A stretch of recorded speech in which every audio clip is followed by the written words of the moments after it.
Fam, what's up? Kyle Henderson of Bama Football on YouTube. Run the thumbs up on this video. Let's get to 500. Coming to you in the afternoon after the All-Star game as Alabama has landed two more to this class of 2024. What's going on? Kyle Henderson of Bama Football on YouTube. Let's talk about the first prospect that committed today to Alabama, and that's Daniel Hill, a big-time running back out of Meridian, Mississippi. 235 pounds. And if you guys were watching the All-Star game today, you saw what a load he is as he scored a 12-yard touchdown. Played a little bit of a quarterback actually in high school, and I like Alabama's running back room. Let's talk about it now that we have another running back added to the class of 2024. And I know everybody's going to be asking about Jace McClellan. When the news comes out about Jace, whether he's leaving, whether he's staying, we will bring that to you right here on Bama Football on YouTube. But Daniel Hill is a different style of back. He's a big, imposing bruiser, if you will, at 6 foot, 200, let's say 240 pounds. I really like his game overall. He's got a lot of athleticism. As I said, he scored a touchdown in the All-American game. But this was the interesting note. When they were interviewing him, they said that he can squat 725 pounds. So let's look at the running back room as it is right now. So you have Jace McClellan still figuring out what he's going to do for next season. You also have Jam Miller. As you know, Jam Miller can certainly tote the rock. And you guys are asking if he's signed. I mean, Alabama Football just tweeted out the comment graphic, so I would assume that he is signed.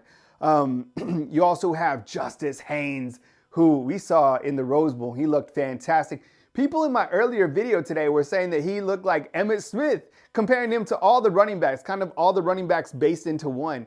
You also have Richard Young. We can't forget about him. Another big-time running back that didn't have a lot of opportunities, but from what I understand, people are really excited about him within the program. And then you have Kevin Riley, was originally committed to Miami. Now, the thing about Kevin Riley was he's right here in the backyard of Alabama. It's Tuscaloosa County High School, not far from the University of Alabama. So you get him to flip. And then you had Daniel Hill, who's not far from Tuscaloosa either. I mean, Meridian, Mississippi, it's a hop, skip, and a jump away from Tuscaloosa. So those are your running backs for the class of 2024. Run the thumbs up on this video, fam, if you're pumped up about Alabama's backfield going into this next season, the spring season.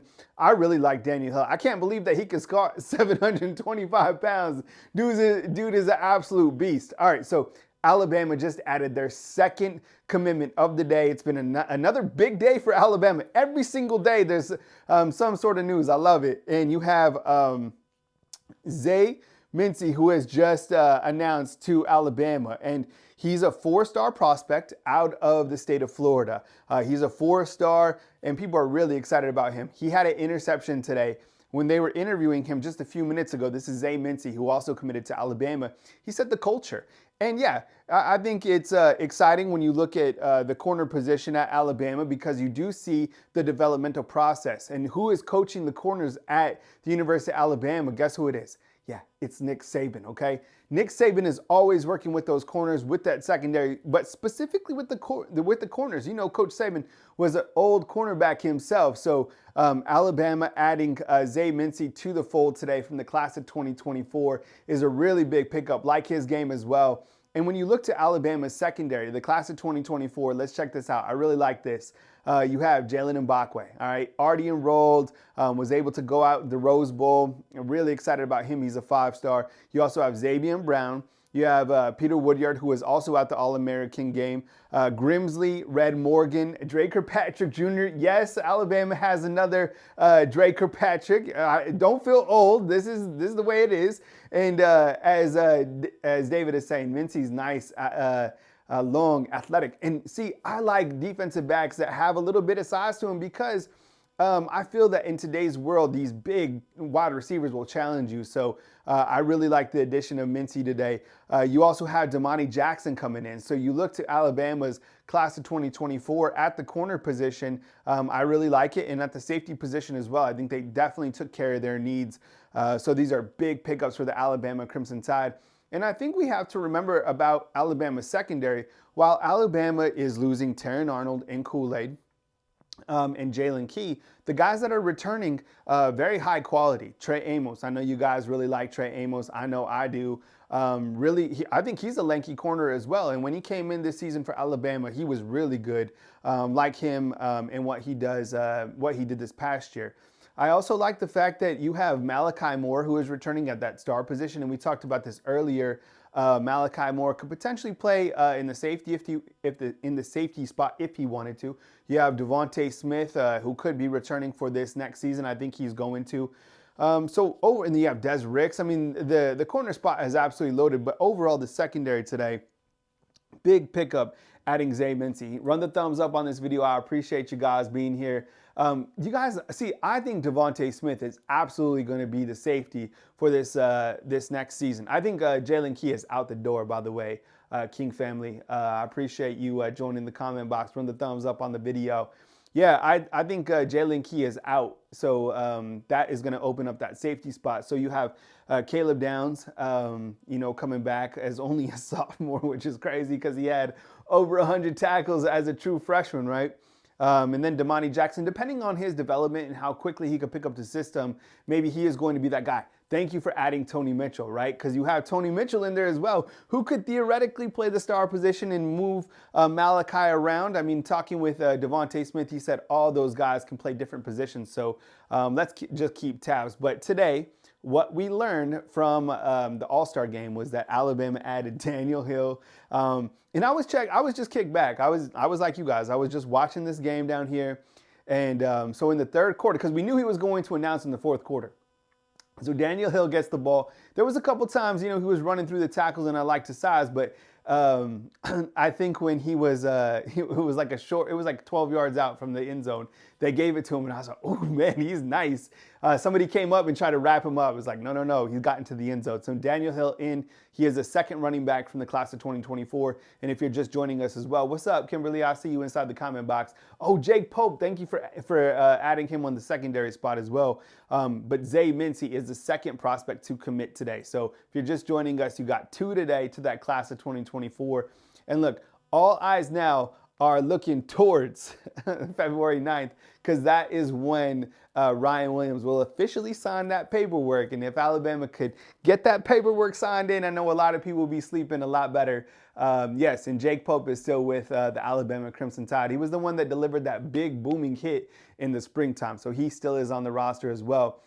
I want to hear from you guys inside the comment box. What do you guys think about Daniel Hill? And what do you guys think about Zay Mincey today? Those are two really quality pickups that, sometimes I think we lose sight of the signing day. And I like the signing day kind of in the back end, because I felt like in December, with the transfer portal and all this different information coming up, it kind of overshadowed one of the greatest parts about the high school recruiting process, which is signing day. Remember when signing day used to be in February? It was the first Wednesday, and everybody used to get really excited. And all of those high school athletes, and rightfully so, got all that notoriety. Today I felt like that, right? Like that is their spotlight. These guys work so hard, and I hate for any of that stuff to get overshadowed, because it is a monumental life marker in their life. So you have Peyton Woodyard, and I think Alabama is still number 2 in the recruiting rankings. So, another gigantic class for the Alabama Crimson Tide. And a lot of these guys are mid-year guys. And Coach Saban always talks about getting mid-year guys in. Everything has transformed over the last 5 years. I remember when there was like 9 early enrollees, that was a lot. Now there's like 15 to 20, and that's just kind of the process in the world that we live in. Other trending topics today, while I have you guys on, this morning we learned that Seth McLaughlin is transferring to Ohio State from Alabama, which is major news. That was across the headlines of college football. And then also Jermaine Burton is headed to the NFL as well. We knew that was coming. Jermaine Burton over the past 2 years, 1,300 yards, 13 touchdowns, completely balled out. I think when you look to Jermaine Burton, what he did against Texas A&M, that certainly set the standard for the rest of the season, and he was absolutely a rideout. So best wishes to him. Trez Marshall, who is also a Georgia Bulldog, who is playing for Alabama, he will go to the NFL as well. So I will put a running list of all the guys kind of coming and going. There's a lot to track because you have COVID year, and there's some other added elements about the transfer portal. So I will help keep you guys updated the best I can with roster management as we go into this next year of 2024. I appreciate you guys staying with me today. Does anybody have any questions before we get out of here? I'll stick around for a little bit and take your guys' questions before we break out. But I really like this recruiting class. I don't really buy into the whole 1-2 rankings. I kind of look to, did you fit your needs? And I think Alabama absolutely did fit their needs in the class of 2024. I do think that Alabama could still potentially reach into the transfer portal for an offensive lineman. I think when you look to the center position in next year's class, it is a little bit concerning the fact that you do lose Seth. We knew that was going to happen, and it probably did need to happen, right? But Terrence Ferguson, him leaving concerns me. So I think with James Brockermeyer coming up, and maybe there's going to be a rising freshman or sophomore that could fill that center spot. That's kind of the only spot that I'm looking at. I know Alabama does need a right tackle, but they did add the NyQuil kid from Texas A&M. I don't know if that's going to be him, because there's going to be a lot of competition. Maybe Elijah Pritchett could be a tackle that competes for that spot going into this year. But the tackle spot and the center spot, other than that, I think Alabama certainly fit their needs from this recruiting class. Great job by Coach Saban. I mean, completely does a slam dunk on another slam dunk for Coach Saban in the All-American game.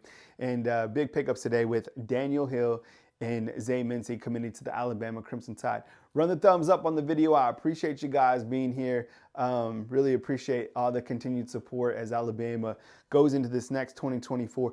I'm being optimistic. You know, the first day after the Rose Bowl, I was like, man, you know, they lost, kind of what's next, and then you have the transfer portal Wednesday where all these guys enter. But don't get it twisted. Like, nothing is wrong with Alabama. These guys aren't exiting out. There's no mass exodus. Like, this is the part of the process that we have right now in the world of college football. Guys are going to come in, guys are going to go out, but nothing is wrong with the program. I mean, look at the guys that are still coming into Alabama. It is part of the process, and Coach Saban's still here, locked in, and there's always going to be smoke about Coach Saban retiring every single year. Like, I moved here 7 years ago to cover Coach Saban retiring. But I mean, 7 years and he's still doing his thing, still recruiting at the highest level. What's up, DeMarco Poole? I see you inside the comment box as well. And he has not lost his fastball.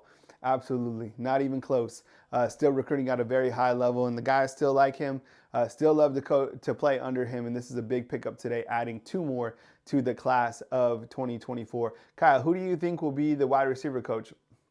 You know, I really don't know at this point in time. I know people have thrown out like Terrell Owens and wanting to see him come and coach at the University of Alabama. I think that would be amazing for PR, because if you were a player, who wouldn't want to come play for TO? But I don't know like his full resume in terms of, you know, coaching, and Coach Saban will have all of that taken care of. I know he's come here before and he's worked out with a couple guys from time to time here in Tuscaloosa, but I don't know if that's the right guy for the job. Coach Saban is the guy that will ultimately make the choice. And you look to Alabama's past receiver coaches, Coach Loxley, then Coach Gaddis, and then Holman Wiggins. And I think each of those guys did a really good job with the wide receivers. I know we went back and forth and people have had different opinions about Holman Wiggins, but overall I thought he did a solid job. But it was brought to my attention that he really hasn't landed a 5-star. So, you know, you got to get those 5 stars in. And of course, landing Ryan Williams would be added to his plate, along with T-Rob, who's been really doing a great job for Alabama on the defensive side and just overall recruiting. Ola Saline, Gil is saying Ola Saline could potentially become a center. I don't know. That could be interesting. See, I felt, and I'm sure you guys feel the same way, that Seth was undersized. I feel that James Brockermeyer is undersized. And I'm not like hating on the guys. I think, you know, you need a big center. I mean, this is a gauntlet. This is the league. And I'm not saying someone who's overweight. I'm just saying the last couple centers that Alabama has had, you know, I've liked them. Landon Dickerson is kind of like the model that you need to follow at that center position, because not only is the center touching the ball before every single snap, but he's also likely the leader of your offense, right, along with your quarterback. So getting someone in there from that leadership spot is certainly really important for Alabama going into the spring season. But I'm sure we'll continue to keep you posted going forward. I appreciate you guys being here. Once again, run the thumbs up. I appreciate you very much, and thank you very much for supporting the content.